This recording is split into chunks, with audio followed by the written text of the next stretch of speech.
Okay, guys, you all know why you're here. From novice to pro, a buyer's agent's guide to property investment success. So, what we'll go through who you are, probably, more than likely, compounding growth, the equity process, characteristics of an outstanding investment property, and examples.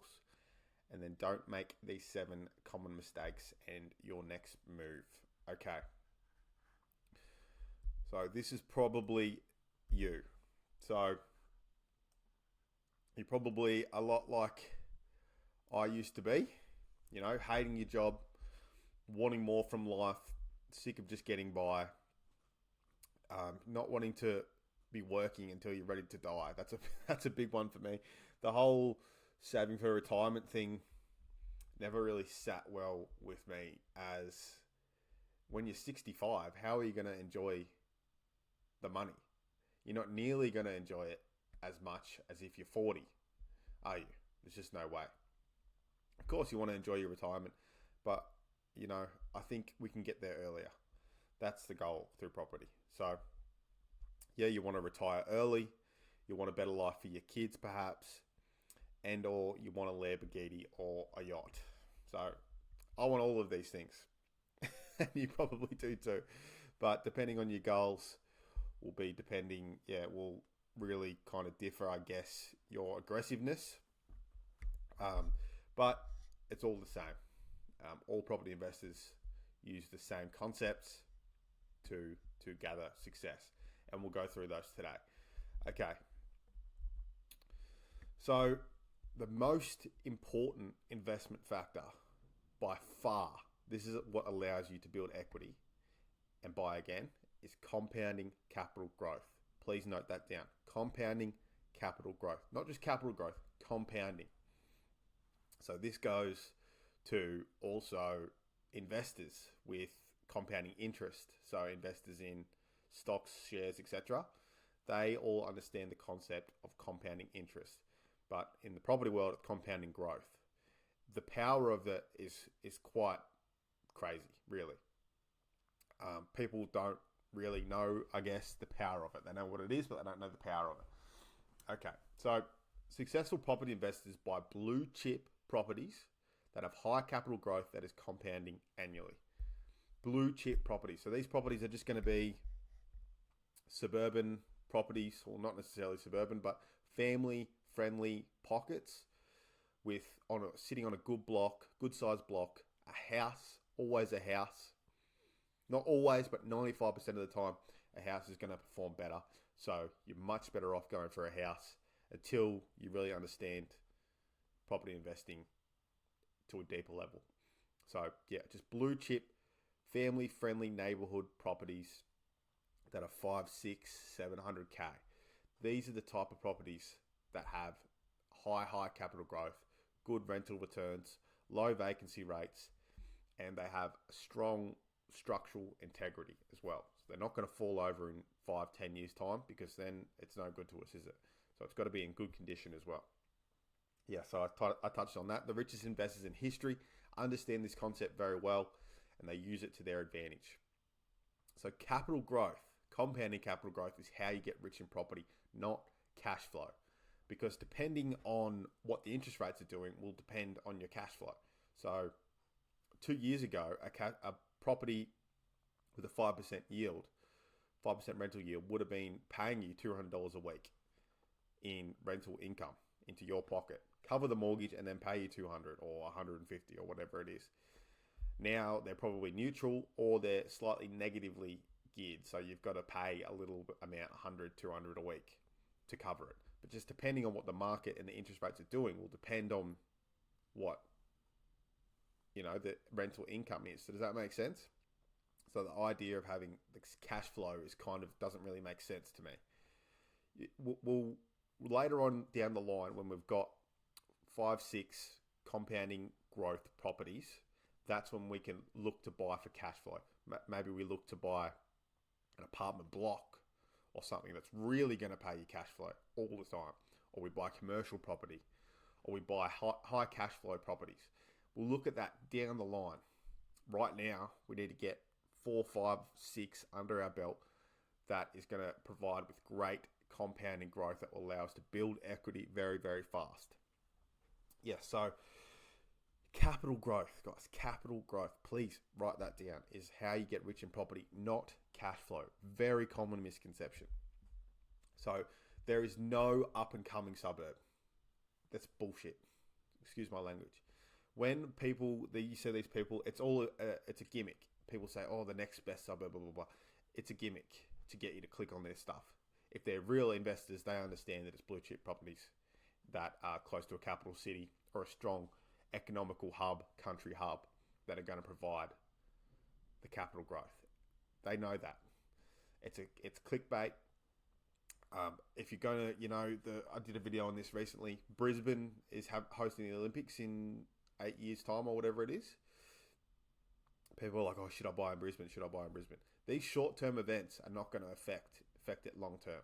You might get higher rental income for 6 months, higher Airbnb income, but these types of things, they don't last.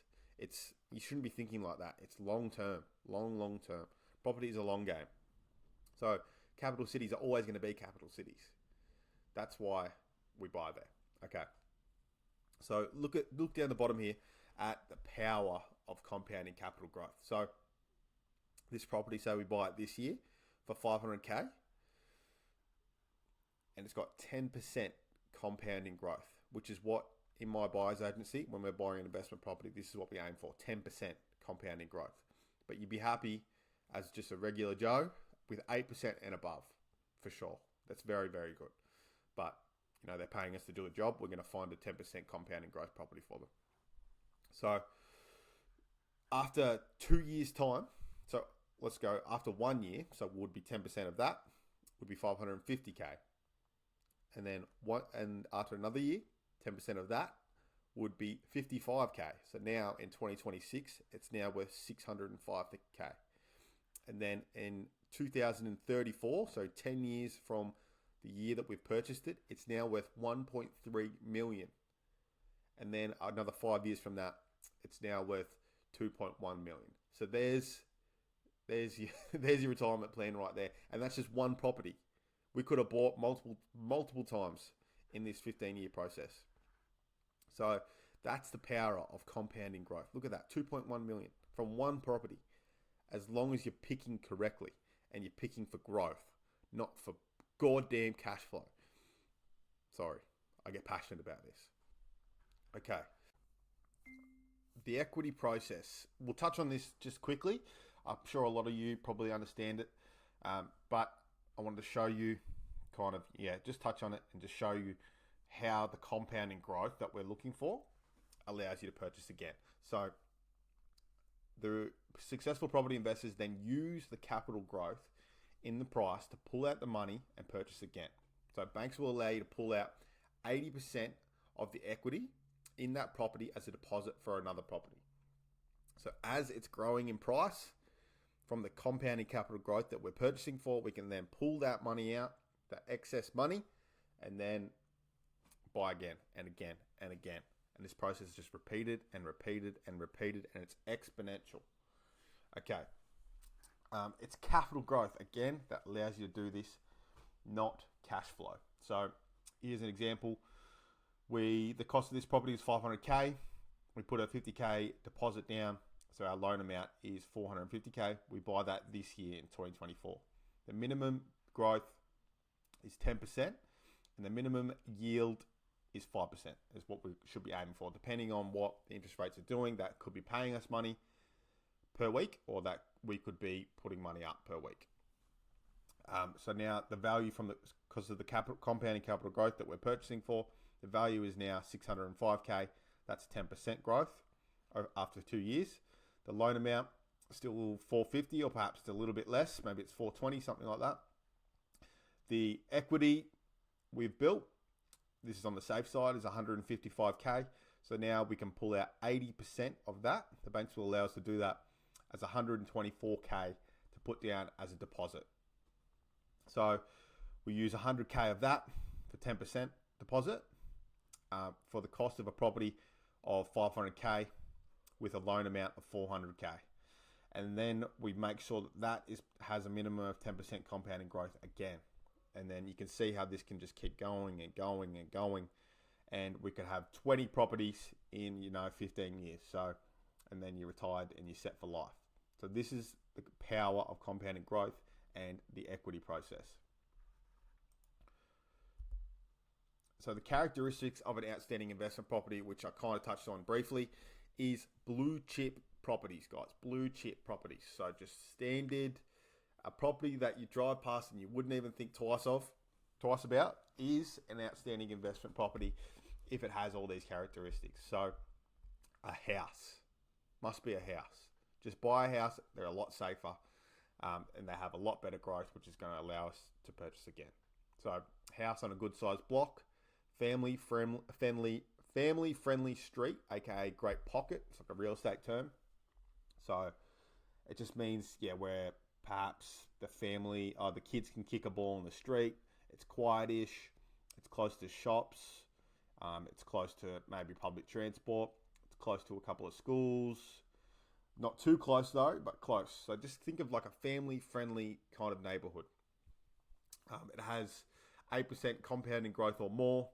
It has 5% yield or more in a suburb with a low vacancy rate, meaning that rentals and aren't sitting on the market for a long time to get leased. They're being snatched up really quick. So right now, there's a bit of a rental crisis, so everything's getting snatched up really, really quickly. So you don't really have to worry about as much, but still, in the future, maybe things will change. And the property has good, strong bones as well. So structurally, it's very, very sound, and it's not going to fall over. You'll get a building and pest inspection, but still you can probably see just while walking through it, or maybe you get someone else to walk through it and they video it. You can still see kind of maybe there's cracks in brickwork, there's cracks in the slab around the outside, the perimeter path, stuff like this. Uneven floors, which can tell you basically straight away that that's very costly to fix and there's something wrong. If you have like a tradie friend or brother or sister or anyone who's very handy, they can come with you to inspections and just note stuff out. Okay, so let's go through a couple of examples of outstanding investment properties. So this property here in Queensland, Redback Plains, 4 Micklemurray Court. So 4-bed house, two bath and a double garage, sitting on a big block, 570 square meters for $627,000. This sold in October, about a month ago. So have a look at this property. Doesn't look like anything special, does it? Looks like it's in very good condition though. Looks reasonably new as well, which, it looks probably 20 years old, which is a good amount because you want it to have enough time to tell you it's been built long enough to tell you, and it's gone through enough hands to tell you what the growth is. That's why you don't want to buy brand new, because we know where it's going and we know what the growth is, and it's probably in a high demand area because it's older. So nothing special. Nice big backyard. So this is what a good investment property looks like. Nothing special at all, is it? So I did the calculations on this. So the compounding growth is 9.4%, and the yield is 5% as well. So 9.4% compounding growth at a property like this. It's a little bit higher in the budget. Maybe you live in Queensland and you can go check it out. But Queensland's really gone up in price in the last few years. So probably you need at least probably this amount to get a good property. But that's fine. $627,000 for this, and it's got nearly 10% growth. So in 1 year's time, it's nearly going to be worth $700,000. So these are the type of properties, guys, and 5% yield as well. So next one. This is a property in South Australia, sold for $505,000 on the 4th of October. So it's 650 square meter block, 3-bed, 1-bath, double garage, or 2 car spots. Let's have a look at it. Nothing special again. Good brick home. That kitchen needs work. And this is what we can do down the line. We can get a new kitchen in, and that's going to build the equity again massively. Looks like it's being rented, obviously, currently. Nothing special at all, is it? This property, 9.3% growth. 9.3%. These properties are good that are getting rented out immediately because it's not sitting on the market and you can start getting rental income immediately. So, and it's also got 6% growth. 6% rental yield. So it's probably paying you a little bit per week right now as well. So these are the type of properties, guys. Yeah, 9.3% growth. 9.3%, 5.8% yield. Next one. 550k. This sold at the end of September. 692 square meter block. 3 bed, 1 bath, 1 garage.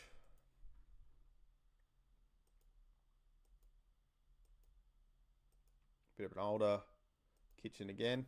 That's fine. That's good actually. Older bathroom. That's good.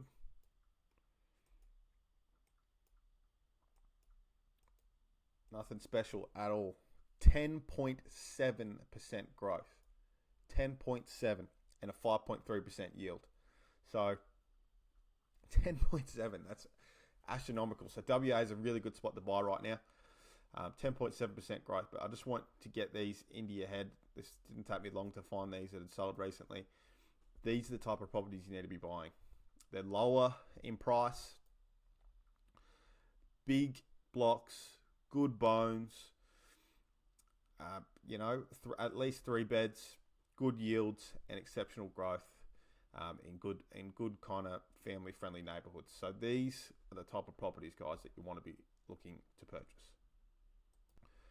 Okay, so these are the 7 most common mistakes made by first time investors, first home buyers, etc. So buying off the plan. You've probably heard me rave on, and any property investor rave on about buying off the plan. The only people that you ever hear talking positively about buying off the plan are people that sell it. Trust me, they never, ever, ever are good investments. So buying a unit, townhouse, apartment is also something that you don't want to be doing.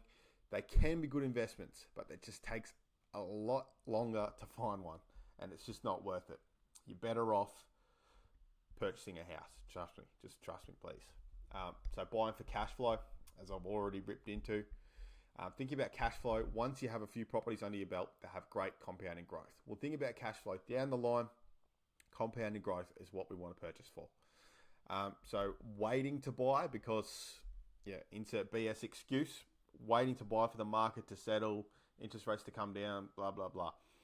The best time to buy was yesterday. Then you can start building growth. The sooner you get in, the better.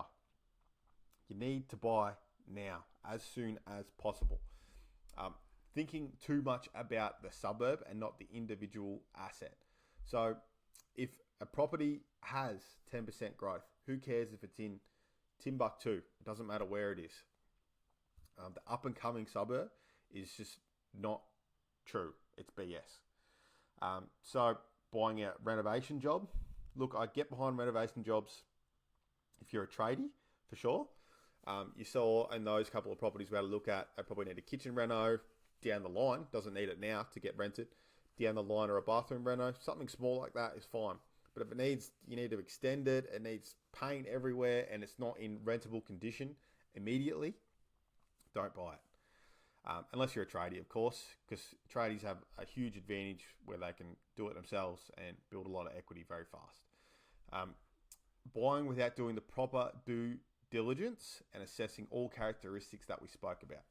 Compounding, these are the only 4 things right here that really any investment property needs to perform in. So they perform well in all 4 areas. Compounding capital growth, by far the most important.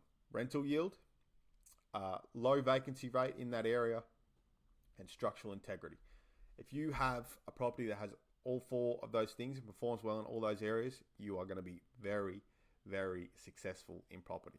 So there you go, guys. The 7 most common mistakes, write those down. Don't make them. Okay, guys, your next move. So I spoke about probably the position you're in. You want to change your life. You're ready to do something different with your life. You're motivated. You want to be successful in property. You want to be successful in life. You want a better life for your kids, for yourself. I've just given you the basic blueprint to achieve success through property. You just need to take action. So now it's up to you. You have two choices. You can stay where you are, or you can book a call with me and we plan your future, and we can work together in building your financial freedom through property. So are you fed up? Think about it. Are you fed up with the mundane 9-to-5 life with no money to do what you really want? Do you want a better life for your family? Do you want to retire early and have more time to spend with family and friends? This is the stuff that really matters. So it's not about having a yacht and a Lambo and all this stuff, which of course would be great, but spending time with family and friends, that really matters. You're not working. I know that says 9 to 5, but how many people actually work 9 to 5? You probably start at 8. Maybe you leave at 7 because you got traffic, and then you get home at 7 p.m.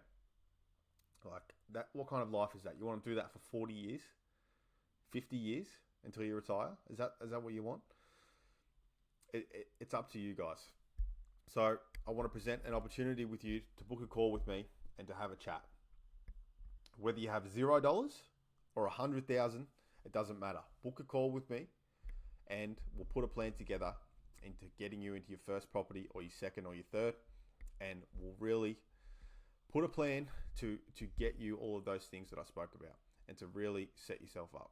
So it's up to you guys. The ball is in your court. Let's change your life. Thank you guys. Thanks for coming. I'll send you a text to book a call with me, or you can just hang on to this webinar. If you just wait, 30 seconds, it'll pop up and you can book a call with me now. So cool. Thanks guys. Cheers.